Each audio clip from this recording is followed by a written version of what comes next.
Hello and welcome back everyone. તો સ્વાગત છે આપ સર્વેનું પ્રિપરેશન વિથ જેટીના ડિજિટલ પ્લેટફોર્મ પર. તો આજે આપણે વાત કરવાના છીએ કરંટ અફેરના મોસ્ટ ટાઈમ એવા પ્રશ્નોની. અને જો આપ અમારી ચેનલ પર પ્રથમવાર છો તો ચેનલને સબસ્ક્રાઇબ કરવાનું ના ભૂલતા, સાથે સાથે બેલ આઇકન પણ પ્રેસ કરી દો જેથી આવનારા તમામ વિડીયોની અપડેટ્સ આપ સુધી પહોંચતી રહે. અને તમે હજી સુધી અમારી ટેલિગ્રામ ચેનલ તેમજ વોટ્સએપ ચેનલ જોઈન ના કરી હોય તો નીચે ડિસ્ક્રિપ્શન બોક્સમાં તેની લિંક આપેલી છે, તો ત્યાં જઈને તમે વોટ્સએપ ચેનલ તેમજ ટેલિગ્રામ ચેનલ જોઈન કરી શકો છો.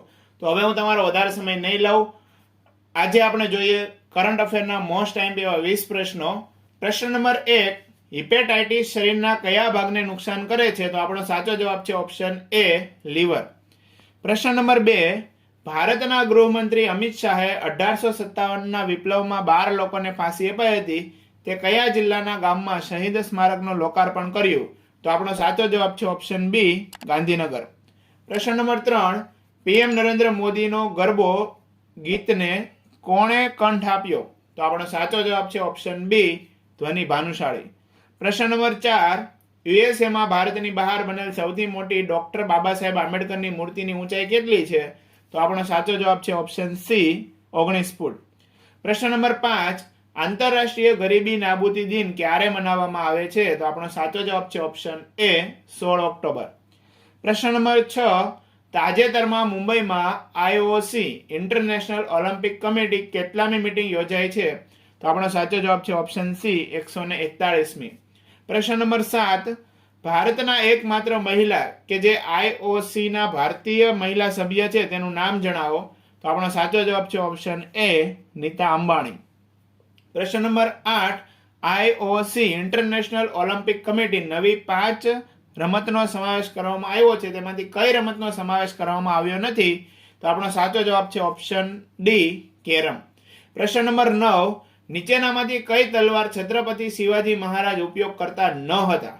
તો આપણો સાચો જવાબ છે ઓપ્શન સી, સતારા. પ્રશ્ન નંબર 10, વર્ષ 2024માં છત્રપતિ શિવાજી મહારાજ 350મી જન્મ જયંતિ નિમિત્તે તેમની કઈ તલવાર લંડનથી ભારતમાં લાવવાનો નિર્ણય લેવામાં આવ્યો છે? તો આપણો સાચો જવાબ છે ઓપ્શન બી, જગદંબા. પ્રશ્ન નંબર 11, હાલમાં કોને સંયુક્ત રાષ્ટ્રમાં ભારતમાં સ્થાયી પ્રતિનિધિ તરીકે નિમણૂક કરવામાં આવ્યા છે? તો આપણો સાચો જવાબ છે ઓપ્શન એ, અરિંદમ બાગચી. પ્રશ્ન નંબર 12, મનુષ્ય ગૌરવ દિન કયા દિવસે ઉજવવામાં આવે છે? તો આપણો સાચો જવાબ છે ઓપ્શન એ, 19 ઓક્ટોબર. પ્રશ્ન નંબર 13, સંરક્ષણ મંત્રાલયે તાજેતરમાં કઈ શિપના મિડ લાઈફ અપગ્રેડ અને રીપાવરિંગ માટે કોચિન શિપયાર્ડ સાથે કરાર કર્યા? તો આપણો સાચો જવાબ છે ઓપ્શન ડી, INS બિયાસ. પ્રશ્ન નંબર 14, પાણી અને તાજા પાણીની ઇકોસિસ્ટમના આર્થિક મૂલ્યનો પ્રથમવાર વાર્ષિક અંદાજ કોણે રજૂ કર્યો? તો આપણો સાચો જવાબ છે ઓપ્શન સી, WWF.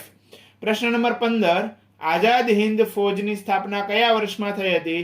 તો આપણો સાચો જવાબ છે ઓપ્શન સી, 1943. પ્રશ્ન નંબર 16, ભારતમાં સૌપ્રથમ UNWTO united nation world tourism organisation દ્વારા બેસ્ટ ટુરિઝમ વિલેજનો દરજ્જો પ્રાપ્ત કરનાર ગામ કયું બન્યું? તો સાચો જવાબ છે પોચપલ્લી.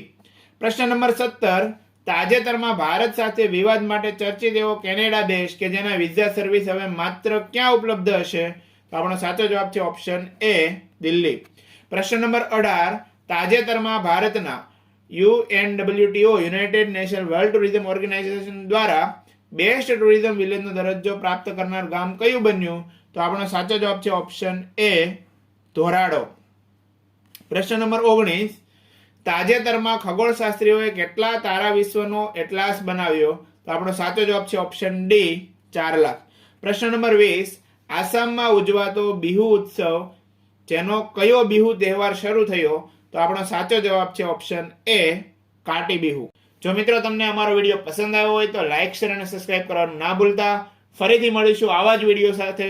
ત્યાં સુધી જય હિન્દ, વંદે માતરમ.